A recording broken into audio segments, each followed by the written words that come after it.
అప్పుల బాధలు వెంటాడుతున్నాయా? అయితే 6 JVR వారి జాతిరత్నాలు ధరించండి. కడప జిల్లా ప్రొద్దుటూరులో కన్న తల్లిని అతి దారుణంగా చంపిన యశ్వంత్ ఎవరైతే ఉన్నాడో ఆ అబ్బాయి, ఈ హత్య కేసులో కీలక విషయాలు వెలుగులోకి వస్తున్నాయి. మనోడికి మతి స్థిమితం బాగోలేదట. అక్కడ బంధువులు ఇంకా పోలీసులు చెప్తున్న దాని ప్రకారం కేవలం డబ్బుల కోసమే ఆ అబ్బాయి కన్న తల్లిని అంత దారుణంగా చంపాడు. ఆవిడ్ని చంపి కిచెన్లోని కత్తితో చంపేసి ఆవిడని వరండాలోకి లాక్కొచ్చి అక్కడ తాపీగా కూర్చొని అతను సినిమా చూస్తున్నాడు టీవీలో. ఇది జరిగిన ఘటన. అయితే మనోడు ఎందుకు చంపాల్సి వచ్చింది? కేవలం డబ్బు కోసమేనట. పోలీసులు ఇప్పటికే వెల్లడించారు ఈ విషయాన్ని. అంతేకాకుండా మనోడికి నాటు మందు కూడా ఎక్కించారు. కేవలం ఈ మతి స్థిమితం, ఇంకా కొంచెం అంటే ఊకినే హైపర్ అవ్వడం, వియర్డ్గా మాట్లాడటం, తెలిసిన వాళ్ళ మీద కోప్పట్టడం, ఏది అడిగినా సరే ప్రతిదానికి కామ్గా ఉండడం, ఇలాంటి లక్షణాలు గమనించిన ఆ తల్లిదండ్రులు ఇద్దరు కూడా యశ్వంత్కి నాటు మందు ఇప్పించే ప్రయత్నం చేశారు. గతంలో మనోడు బీటెక్ చెన్నైలో చేసినప్పుడు నాటు మందు ఇప్పిద్దామని ట్రై చేసినా సరే అప్పుడు యశ్వంత్ తీసుకునే పరిస్థితి కనిపించలేదు. దీంతో ఎప్పుడైతే మనోడి బీటెక్ అయిపోయిన తర్వాత ఎప్పుడైతే హైదరాబాద్ రావడం జరిగిందో దాని తర్వాత మనోడికి నాటు మందు ఎక్కించే ప్రయత్నం చేశారు.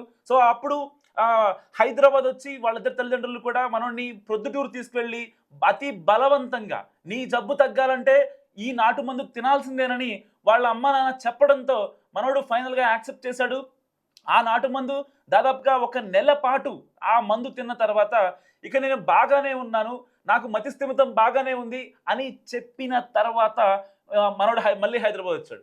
ఎప్పుడైతే హైదరాబాద్ రావటం, ఈ గ్యాప్లో ఇంతకుముందు 1 ఇయర్ ఎప్పుడైతే హైదరాబాద్లో ఉన్నాడో సేమ్ అతనికి ఖర్చుల కోసం కావచ్చు, అతని డైలీ బేసిస్కి అయ్యే ఖర్చులు మొత్తం ఇంట్లో వాళ్ళే భరించారు. నెలకి ఒక 10,000 అలా పంపించేవాళ్ళు. మనోడు హాస్టల్లో ఉంటూ ఒక లైఫ్ని ఎంజాయ్ చేసిన పరిస్థితి. దాని తర్వాత మూవీస్ వైపు వెళదాము, అటు వెళ్దాం ఇటు వెళ్దాం అనే ఒక ఇదిలోనే మనోడు అంతా ఆగిపోయిన పరిస్థితి. దాని తర్వాత ఏదో వ్యసనాలకు కాస్త బానిసయ్యాడు. అంతేకాకుండా మతి స్థిమితం లేకపోవడంతో యశ్వంత్కు ఏం చేయాలో పాలుపోని పరిస్థితి. అంటే కనీసం ఒక పని మీద కాన్సన్ట్రేషన్ పెట్టలేని పరిస్థితి లేదు. ఏదన్నా సొంతంగా ఏదైనా స్టార్ట్ చేద్దాము అని మనోడు అనుకున్న ఇంట్లో వాళ్ళు ఇప్పుడు వద్దులే ఆగు అనే పరిస్థితి. ఎందుకంటే మనోడి హెల్త్ కండిషన్ తెలుసు కాబట్టి కొన్ని సార్లు యశ్వంత్ని కావాలని ఆపిన పరిస్థితి. ముందు అసలు తన సర్వైవల్ కోసం కొంచెం స్టేబుల్ అయితే హైదరాబాద్లో ఒక జాబ్ తెచ్చుకొని దాని తర్వాత చూద్దాంలే. ఎందుకంటే ఇటు వీళ్ళిద్దరికి తల్లిదండ్రులిద్దరికి కూడా ఎవరు చాలా మంది సంతానం లేరు. ఒక్క యశ్వంత్ మాత్రమే, ఒకే ఒక్క కుమారుడు. వాళ్ళు ఆబ్వియస్గా వాళ్ళకి ఏదైతే ఉందో ఎంత ఉన్నా అంత మొత్తం ఈ యశ్వంత్కే వచ్చే పరిస్థితి. ఇలాంటి నేపథ్యంలో కేవలం ఆవిడ టీచరు, ఎంతో కొంత డబ్బులు ఉంటాయి, రేపొద్దున నా కోసం ఆవిడ సేవింగ్స్ చేస్తుంది, ఆవిడ దగ్గర పక్కా డబ్బులు ఉంటాయి అనే ఇదితోనే ప్రతిసారి నెలలో 2 సార్లు 3 సార్లు డబ్బుల కోసమే మాట్లాడేవాడు. కేవలం తన నుంచి కాల్ వస్తే డబ్బుల కోసమే మాట్లాడేవాడు. ఇంట్లో వాళ్ళు కూడా అలాగే ఫిక్స్ అయిపోయారు.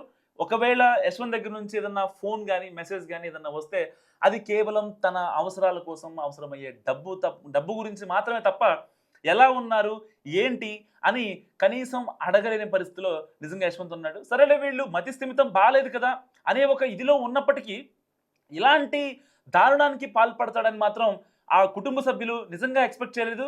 అక్కడ గ్రామస్తులు చెప్తున్న దాని ప్రకారం కూడా ఏంటంటే లేదు, యశ్వంత్ కొంచెం అంటే ఎవరితో మాట్లాడు సైలెంట్గానే ఉంటాడు తప్ప ఇలాంటి దారుణం చేస్తాడు అని చెప్పి మేము ఎవ్వరం అనుకోలేదంటూ వాళ్ళంతా విస్తుపోయే మాట్లాడుతున్న పరిస్థితి. ఫైనల్గా అయితే మనోడు ఇప్పుడు జైల్లో ఉన్నాడు. మా అమ్మకి తలకొరువు పెట్టడానికి నాకు పర్మిషన్ ఇవ్వండి, నన్ను వదిలిపెట్టండి అంటూ పోలీసుల్ని విజ్ఞప్తి చేస్తున్న పరిస్థితి. నిన్నటికే వాళ్ళ నాన్న చెప్పారు, మా పిల్లోడికి కొంచెం మతి స్థిమితం బాగాలేదు, దానివల్లే ఒక ఇష్యూ ఇదే ఉంటుంది, అంతే తప్ప ఇంకా రీజన్ ఏం లేదు. పొద్దున్నే వచ్చాడు ప్రొద్దుటూరికి, నేను అక్కడ ఉండగానే వాళ్ళ మా అమ్మని కత్తితో దారుణంగా పొడిచి ఆ రక్తపు మడుగులోంచి ఈడ్చుకొచ్చి వరండాలో కూర్చోబెట్టాడు, శవంతో మాట్లాడుతున్నాడు తర్వాత అంటూ కూడా ఆయన కొంచెం మాట్లాడిన పరిస్థితి. నిజంగా ఏ తల్లి ఏ తండ్రి అయినా సరే వాళ్ళ కొడుకు వాళ్ళ కూతురు గురించి ఆలోచిస్తారు. వాళ్ళు ఎంత దుర్మార్గ పనులు చేసినా సరే కొడుకు కూతురు వాళ్ళ బిడ్డలు ఎవరైతే బాగుండాలని మాత్రమే కోరుకుంటారు. సో ఈ నేపథ్యంలోనే యశ్వంత్ కూడా బాగుండాలి అని చెప్పి ఆ తల్లిదండ్రులు ఎంత శ్రమ పడ్డారో నిజంగా వాళ్ళకి మాత్రమే తెలుసు.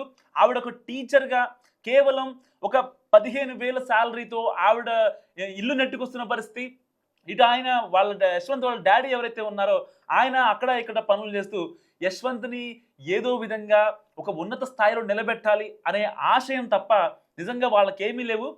సో అలాంటి ఆశయాలన్నిటిని దిగజారుస్తూ ఇవాళ కన్న తల్లినే యశ్వంత్ చంపాడు అంటే నిజంగా అతని మైండ్ ఎంత క్రూయల్‌గా ఉందో ఒకసారి అర్థం చేసుకోవచ్చు మనం.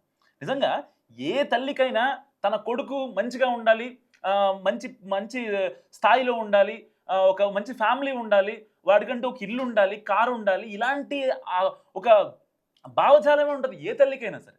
అలాంటిది ఒక తల్లినే చంపాలి, నవమాసాలు మోసి, కని, పెంచి, అంత పెద్దవాడిని చేసి, మంచి కాలేజ్‌లో బీటెక్ చేయించి, కావాల్సిందల్లా ఇచ్చి, అడిగినప్పుడల్లా డబ్బులిచ్చి, ఇంత ప్రేమించినా సరే వాళ్ళ ప్రేమేంటో తెలియదా అంటూ చాలామంది ఇప్పుడు యశ్వంత్ గురించి మాట్లాడుతున్న పరిస్థితి. నిజంగా యశ్వంత్ వాళ్ళ అమ్మని చంపడం అనేది ఇప్పుడు ఒక రకమైన బ్రేకింగ్ న్యూస్ అయితే, ఇంతకుముందు హైదరాబాద్‌లో ఉన్నప్పుడు ఇదే మానసిక స్థితిలో సరిగ్గా లేని స్థితిలో ఇంకెవరినైనా ఏమన్నా చేశాడా?